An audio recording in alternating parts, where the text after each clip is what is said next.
Assalamualaikum warahmatullahi wabarakatuh. Baik teman-teman, pada pertemuan kali ini kita akan membahas tentang sholat jamaah. Langsung saja kita masuk kepada materi sholat jamaah, dimulai dari pengertian daripada sholat berjamaah. Secara bahasa, jamaah berarti banyak atau berkumpul, sedangkan secara istilah sholat jamaah adalah sholat yang dikerjakan secara bersama-sama oleh dua orang atau lebih. Salah seorang diantaranya bertindak sebagai imam, sedangkan lainnya menjadi makmum. Kemudian dasar daripada sholat berjamaah ada di Quran surat Al-Baqarah ayat 43 yang berbunyi A'udzubillahi minasyaitonirrajim wa aqimus sholata wa atuz zakata warka'u ma'arrakiin, dan dirikanlah salat, tunaikanlah zakat, dan rukuklah bersama orang-orang yang rukuk. Kemudian dasar yang kedua yaitu Quran surat An-Nisa ayat 102 yang berbunyi A'udzubillahi minasyaitonirrajim wa idza kunta fihim fa aqamta lahumus sholata faltakum ta'ifatum minhum ma'ak, dan apabila kamu berada di tengah-tengah mereka atau sahabatmu, lalu kamu hendak mendirikan sholat bersama-sama mereka, hendaklah segolongan dari mereka berdiri sholat bersamamu. Quran surat An-Nisa ayat 102. Sedangkan dalam hadis Nabi SAW yang diriwayatkan oleh Abu Dawud, Ahmad, dan Al-Aswad radhiyallahu anhu, bahwasanya Rasulullah SAW pernah bersabda, la taf'alu idza shalla ahadukum fi rahlihi thumma adraka imama wa lam yusalli falyusalli ma'ahu fa annaha lahu nafilah.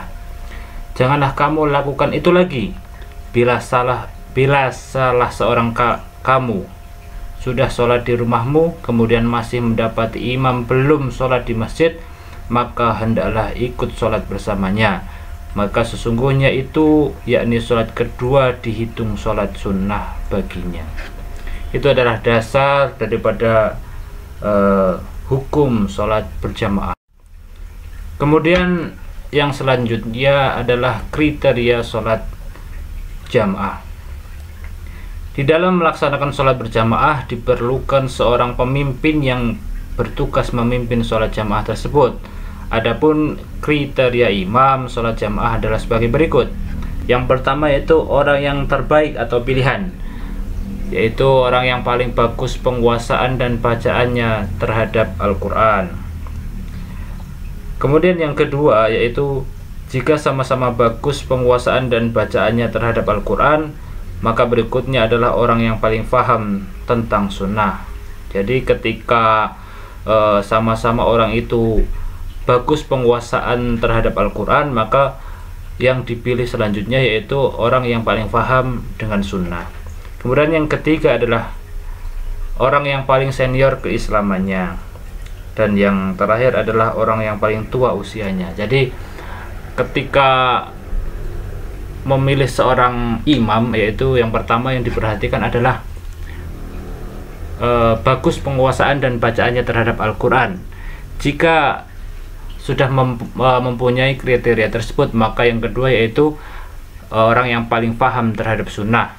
Kemudian jika sudah paham terhadap sunnah, maka yang ketiga adalah orang yang paling senior keislamannya, yang terakhir adalah yang paling tua usianya. Kemudian yang selanjutnya adalah tata cara sholat jamaah. Yang pertama yaitu sholat fardu berjamaah sebaiknya dilaksanakan di awal waktu, yaitu tempatnya di masjid atau di musola bagi laki-laki.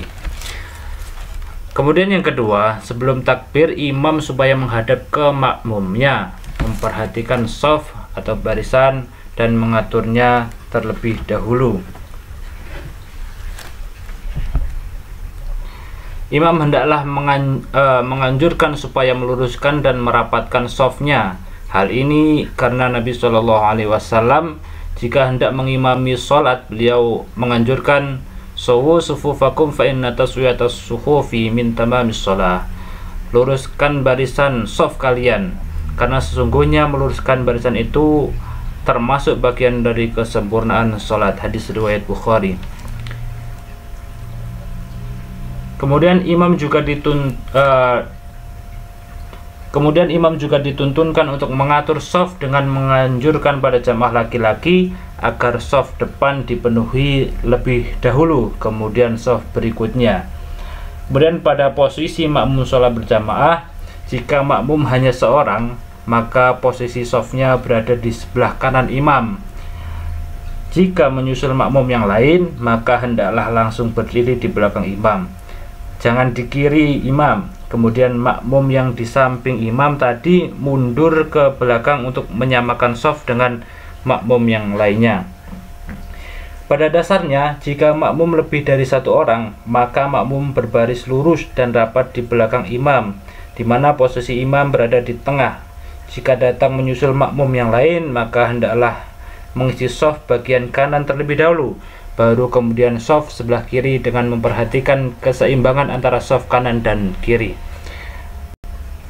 Kemudian jika makmum hanya seorang laki-laki dan seorang perempuan, maka posisi makmum laki-laki di sebelah kanan imam, sedang perempuan di belakang makmum laki-laki. Akan tetapi jika makmum laki-laki dan perempuan lebih dari satu orang, maka posisi makmum laki-laki di belakang imam dan makmum perempuan di belakang makmum laki-laki. Jika makmum hanya seorang perempuan, maka tidak boleh berjamaah berduaan dengan diimami laki-laki yang bukan mahramnya atau bukan suaminya. Kemudian imam perempuan hanya boleh mengimami sesama perempuan dan anak yang belum baligh. Kemudian yang ketiga adalah apabila imam sudah bertakbir, maka makmum segera bertakbir dan jangan sekali-kali mendahului gerak imam sampai imam sempurna mengerjakannya. Sebagaimana dijelaskan dalam hadis Abu Hurairah radhiyallahu anhu, bahwasanya Nabi Muhammad sallallahu alaihi wasallam bersabda, "An Nabi sallallahu alaihi wasallam annahu qala, innama ju'ila al-imamu liyutamma bihi, fala tahtasilu, fala tahtalifu alaihi, fa idza raka'a farka'u, wa idza qala sami'allahu liman hamidah faqulu rabbana walakal hamd, wa idza sajada fasjudu, wa idza shalla jalisan fasallu julusan ajma'un." Dari Nabi sallallahu alaihi wasallam bahwasanya beliau bersabda, sesungguhnya imam hanya untuk diikuti, maka janganlah menyelisihinya. Apabila ia ruku, maka rukuklah, dan bila ia mengatakan sami'allahu liman hamidah, maka katakanlah rabbana walakal hamd.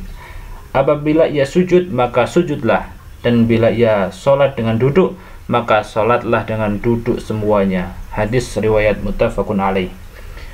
Kemudian yang keempat, hendaknya makmum memperhatikan dengan tenang bacaan imam dan tidak membaca apapun kecuali Al-Fatihah yang dibaca di dalam hati mengikuti bacaan imam. Kemudian yang kelima adalah hendaklah imam memperhatikan kemampuan jamaah. Bacaan surah yang dibaca disesuaikan dengan kondisi jamaahnya. Jadi tidak boleh seorang imam itu mengimami terlalu panjang bacaannya sehingga makmum terberatkan dengan bacaan imam tersebut. Kemudian yang selanjutnya adalah hendaklah imam membaca bacaan sholat dengan dilirihkan sir, atau ada juga yang dinyaringkan atau disebut dengan jahar. Bacaan yang dinyaringkan yaitu bacaan surat Al-Fatihah dan ayat-ayat Al-Quran di rakaat pertama dan kedua pada waktu sholat maghrib, isya dan subuh. Kemudian yang ketujuh yaitu hendaklah imam mengeraskan bacaan takbir intiqal atau berpindahnya dari rukun ke rukun yang lain agar makmum dapat mendengar apa-apa dari imam. Kemudian yang kedelapan adalah jika ada makmum yang masbuk atau terlambat, maka ia harus bertakbir secara sempurna lalu mengikuti gerakan atau bacaan imam yang terakhir dalam posisi apapun. Jadi makmum masbuk harus mengikuti imam didahului dengan bertakbir secara sempurna terlebih dahulu. Kemudian yang terakhir yaitu selesai sholat, imam hendaknya duduk atau berdiam sejenak untuk istighfar dan berdoa, lalu menghadap ke jamaah sebelah kanannya. Itu adalah tata cara dalam sholat berjamaah. Baik, pembahasan tentang sholat berjamaah mungkin cukup sampai di sini. Untuk pertemuan yang akan datang atau pertemuan yang selanjutnya akan kita bahas tentang cara mengingatkan imam yang lupa sampai dengan keutamaan sholat berjamaah.